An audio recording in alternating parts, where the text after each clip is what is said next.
দর্শক বন্ধুরা আসসালামু আলাইকুম, কেমন আছেন সবাই। আজকে আমি দেখতে গিয়েছিলাম রাজধানীর মোহাম্মদপুরের চন্দ্রিমা মডেল টাউনের ভিতরে দুধের বাড়ি এগ্রোতে।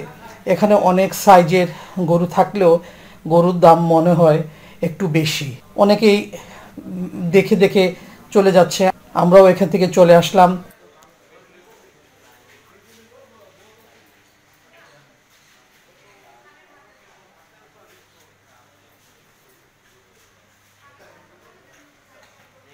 মোহাম্মদপুরের বসিলা হাট এবং পরে গাবতলী হাটে গরু কিনতে গিয়েছিলাম।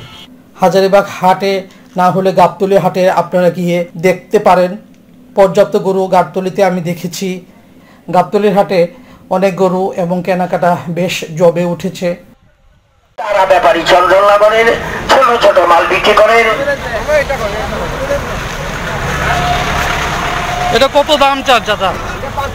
আর আমাদের হাতে সে প্রান্তে রয়েছে নদু ব্যাপারী, কুষ্টিয়ার মধু ব্যাপারী রয়েছে, তার সাথে আমিন বাজার। আমরা কিছু গরু দেখে দরদাম করে একটি ছোট গরু কিনেছি। আমাদের গরুর দাম পড়েছে ৬৬,০০০ টাকা। একদম দেশি গরু, লাল রঙের গরু, আমার খুব ভালো লেগেছে। হাজারীবাগ হাটে গরু কেনাকাটা শুরু হচ্ছে। আমাদের এলাকায় অনেক গরু হাজারীবাগ হাট থেকে এসেছে, তবে গরু হাজারীবাগ থেকে অনেকটাই কমে গিয়েছে।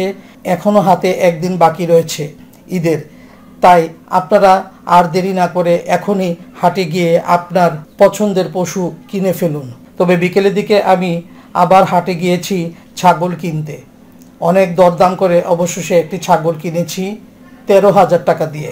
আজ এ পর্যন্তই। আগামীতে আপনাদের সামনে নতুন আরও ভিডিও নিয়ে হাজির হব ইনশাআল্লাহ। আল্লাহ হাফেজ।